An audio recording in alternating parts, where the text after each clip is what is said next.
क्या उत्तर प्रदेश में नई नौकरियां मिलेंगी तो कई नौकरियां जाएंगी भी। दरअसल हाईकोर्ट के आदेश के बाद अब उत्तर प्रदेश में 69,000 सहायक शिक्षक भर्ती की नई लिस्ट रिजर्वेशन के हिसाब से बनेगी। बताया जा रहा है कि अब रिजर्वेशन से 6,800 ओबीसी एससी वर्ग के शिक्षक भर्ती होंगे। इस आदेश से उत्तर प्रदेश सरकार को झटका लगा ही है, साथ ही नई चयन सूची तैयार होने के पिछले 4 सालों से नौकरी कर रहे हजारों शिक्षकों के सामने भी अब असमंजस के हालात पैदा हो गए। सवाल है कि क्या कई शिक्षकों की नौकरी हाईकोर्ट के इस आदेश के बाद जाने वाली? सामान्य कैटेगरी के जो टीचर्स हैं उनका क्या होगा? अगर नई लिस्ट जारी होती है तो सामान्य कैटेगरी के कई टीचर क्या बेरोजगार हो जाएंगे? उनकी जो नौकरी है सहायक शिक्षक की वो चली जाएगी। दरअसल 3 महीने में आरक्षण के फॉर्मूले के अनुसार नई मेरिट लिस्ट जारी होगी। हाईकोर्ट के आदेश के बाद ये होना है। ओबीसी एससी एसटी कोटे में रिजर्वेशन देने में गड़बड़ी के आरोप थे।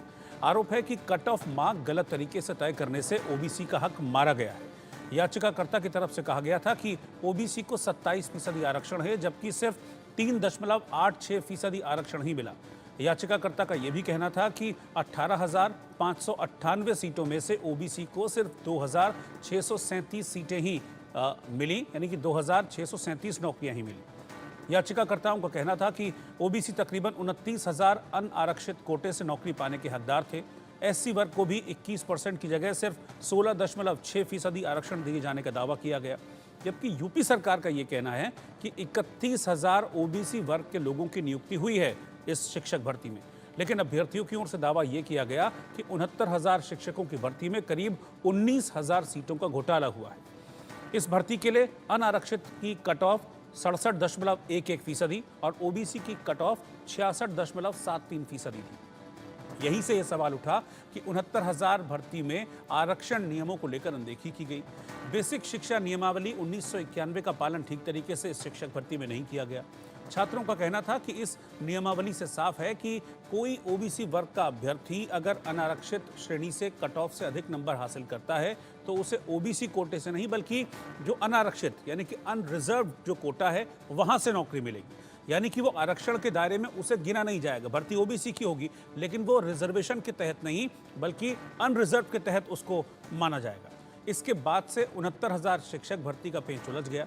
ऐसे में सवाल ये है कि अगर अब नई लिस्ट जारी होती है, जैसा कि हाईकोर्ट की ओर से कहा गया, तो ऑब्वियसली जारी होगी, तो क्या सामान्य कैटेगरी के हजारों टीचर्स जिनको ऑलरेडी नौकरी मिल चुकी थी 2020 में, क्या वो टीचर्स बेरोजगार हो जाएंगे? सवाल ये भी है कि उपचुनाव है, इसीलिए 6,800 पिछड़े दलित वर्ग से आने वाले टीचर्स की भर्ती करनी पड़ेगी। अगर सरकार सुप्रीम कोर्ट गई तो पिछड़े या दलित वोटर नाराज भी हो सकते हैं, और जो पहले से भी नाराज बताए जा रहे हैं। और अगर कोर्ट नहीं जाते हैं तो समायोजन का फॉर्मूला निकाला जाएगा, लेकिन मैसेज उससे ये जाएगा कि जब खाली पद थे तो फिर पहले नौकरी के लिए क्यों नहीं निकाले। यानी कि सरकार के लिए इस वक्त आप ये सिचुएशन को समझिए कि आगे कुआं पीछे खाई वाली सिचुएशन होती है ना, वो है।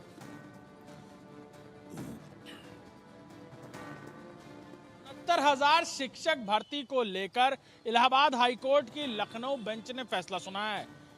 कोर्ट ने फैसले में कहा है कि अब बेसिक शिक्षा विभाग को दोबारा ये चयन सूचियां जारी करनी होंगी।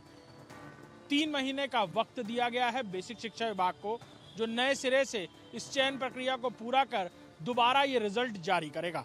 वहीं 4 साल से यानी 2020 से लेके अब तक काम कर रहे बतौर सरकारी टीचरों की तरह हजारों की तादाद में शिक्षकों के नौकरी पर अब सीधे तलवार लटक गई है। वहीं शिक्षा विभाग पूरी तरह चयन प्रक्रिया किस तरह की जाएगी, किन मानकों के आधार पर की जाएगी, और 2020 में लगे 69,000 शिक्षक भर्तियों पर आरोप कि यहाँ जो आरक्षण विसंगतियाँ की गई, यानी एससी और ओबीसी के आरक्षण को पूरी तरह नहीं लिया गया, इस तरह के आरोप लगे गए थे। और इसी मामले में जो भर्ती प्रक्रिया से नाराज अभ्यर्थी थे वो कोर्ट पहुंचे थे, उन्होंने कोर्ट का दरवाज़ा खटखटाया था। और अब इलाहाबाद हाईकोर्ट की डबल बेंच ने ये फैसला सुनाते हुए कहा है कि शिक्षा विभाग को दोबारा इवैल्यूएट करके, रीवैल्यूएशन करके इस रिजल्ट को देना होगा। वहीं जल्द ही शिक्षा विभाग एक बड़ी बैठक करने वाला है सरकार के साथ। इस बैठक में न सिर्फ आला अधिकारी मौजूद होंगे, बल्कि सरकार की तरफ से भी जो शिक्षक जिनकी नौकरियों पर अब तलवार लटकी है, यानी 4 साल तक वो नौकरी कर चुके हैं, उन्हें तत्काल नौकरी से नहीं हटाया जाएगा। यानी 2025 तक का जो शैक्षणिक वर्ष होगा, यानी जो एकेडमिक पीरियड होगा, वो उसे पूरा करेंगे और उसके बाद ही कोई कार्रवाई की जाएगी। साथ ही साथ चयन प्रक्रिया किस तरह की जाएगी, इसको लेकर शिक्षा विभाग बैठकें करेगा और इस 3 महीने के भीतर किस तरह इस चयन प्रक्रिया को सही तरीके से इवैल्यूएट करके बनाया जाए, ताकि जो आरोप लग रहे थे 2020 में, उस तरह की कोई बात फिर से सामने ना आए। यानी SC, ST और OBC वर्ग के आरक्षणों को पूरी तरह मान्य करके उन अभ्यर्थियों को दोबारा समायोजित किया जाए। देखना होगा कि शिक्षा विभाग और सरकार इस पूरे मामले पर आगे क्या कदम उठाते हैं। वहीं इस पूरे मामले पर उत्तर प्रदेश में सियासी हलकों में भी गहमा गहमियां तेजी से देखने को मिल रही हैं। कैमरामैन दीपक के साथ अभिषेक सिंह, इंडिया न्यूज़, लखनऊ। इधर समाजवादी पार्टी के राष्ट्रीय अध्यक्ष अखिलेश यादव ने कहा है कि शिक्षकों की लड़ाई बहुत लंबी थी, ये अधिकार संविधान से मिला है, सरकार छीन नहीं पाई। ये लड़ाई बहुत लंबी लड़ी है और जहां मैं कोर्ट का धन्यवाद देता हूं,